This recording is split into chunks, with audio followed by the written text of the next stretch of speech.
Okay, we've touched on the core elements, but let's just go through again. We have a model, and within that model there is an achievement process. We call it a process for getting things done and achieving goals, and in the definition of achievement, it's achieving what you want to achieve despite the obstacles. Despite the obstacles. That was the big issue. It fully integrates task and people, but it doesn't exist in isolation, because the process is never to be used without the people who are using it being connected to it, because that's where the value comes. So put this down on a piece of paper, put it in front of somebody, and they will say, yeah, makes sense. Seen something like it before. Yeah, not a problem. They have no connection with it.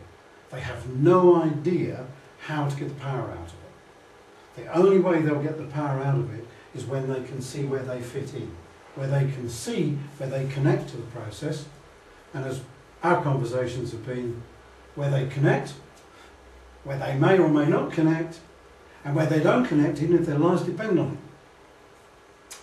And then you're starting to get to how I get things done, creating a level of self-awareness and insight that provides the platform for you voting for yourself to say, yes, I'd like to do something with this. And out of that, you can start to develop new skills, skills you don't have at the moment. You can take skills you do have at the moment and turn them into conscious competencies.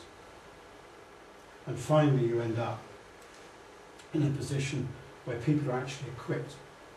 They are equipped to achieve outstanding results. We don't go and achieve those outstanding results, they do. The most outstanding in the last year actually came from, I think, one or maybe both of you spoke to, a guy called Alan Kirshner in South Africa, where he worked with Sassoil, and the feedback he got from his client was we had saved 600 million rand, which in rough terms is 50 million pounds.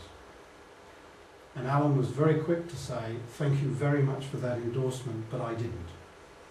You did. And the guy came back and he said, well, okay, then the achievement process, as we applied it, saved us that money.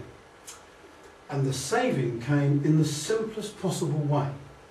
They saw the whole of the problem before they rushed in to tackle what they thought was the problem. And they then, having seen the whole issue, dealt with the whole issue, including the bits they hadn't originally seen when they commissioned his work. What Alan knew about Sassoil's business, the geological issues that they were dealing with, the engineering issues they were dealing with, you could write on the back of a postage stamp and forget them. So in other words, he was able to go into a situation, as is everybody, where you don't necessarily understand the business, you don't necessarily understand the engineering, you don't necessarily understand the market, you don't know necessarily how the company operates, and still you can function amazingly because you've got a platform for going into any situation and understanding it. More than that, you've got a platform for going into a situation that you share with your client, and that process of sharing it with the client will tell you what you need to know in order to be able to help them. It comes around the circle that way around. So that's why we say you're actually equipped to achieve outstanding results. I do have some letters in the past and a lot of verbal testimonials where people say, gosh, this made a difference to me. This actually made a difference to my life. And there are people, many, who will say, I use this and I continue to use it to this day. I took it home. I talked to my wife about a holiday. And it was a terribly fraught conversation year on year. Well, now we approach it slightly differently. So it is something that once people have the choice of take it on board and use it for the purpose for which it's being used at that moment, but later put the process diagram on the wall in full, refer to it whenever you're doing anything, use the templates. One of the things you'll be doing is handing across a huge amount of intellectual property to your client which you want them to use after you've left and continue to use. And you'll equip them to actually use it. It can only benefit you, it doesn't take any business away from you. And the more they do it, the bigger your referral sites are, and the longer they'll last. Okay. So where does an achievement model fit into things? Well, I would contend that no matter how much the language has changed over the last 10 or 15 years, no matter how much social expectations at work have changed, no matter how many models and operating methods have come out, the core issues of the way we actually do things ain't good. Command and control is alive and well, and living and lurking in more businesses than we care to imagine. I think there was a comment yesterday that said, you know, you're struck by how chaotic and Clive was saying, how many people are muddling through. And that's not a subjective judgment, it's just an observation. Well, my observation is command and control, no matter how you dress it up, is still there. And it comes out in very simple ways.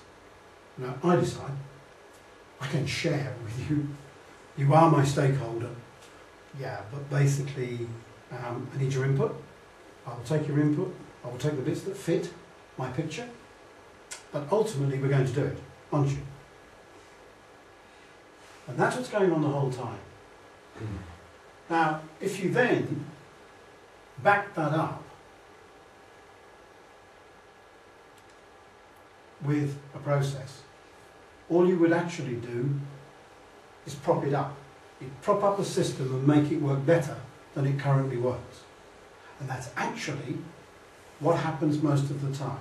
People bring along tools to make this system, and I'm being quite harsh about it in the way I describe it, make this system work better.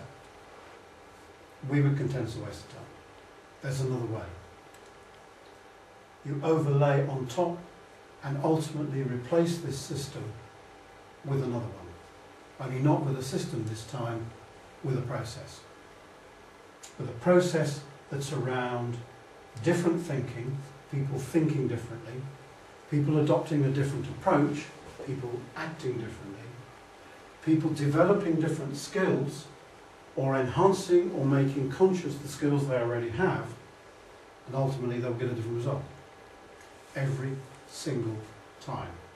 For themselves, for the people that they interact with, for the purpose that they were trying to address in the first place, and ultimately within the jobs that they do or the roles that they play. So we're saying, here's another way to think about what you do. Here's another way to approach these things and not necessarily rely so much on what are quite sharp-edged approaches that include some and exclude others. With the achievement model, using it as a process, you cannot exclude others. You can include everybody. Make it a tiny bit more complicated for yourself because you realise life wasn't quite as simple as you thought it was in the command and control approach, but nevertheless, you've got a pathway, you've got a process, you've got a series of steps to work through that enable you to actually take on board all the different types of contributions and different behaviours that you actually encounter in order to get that different result that you need. Right.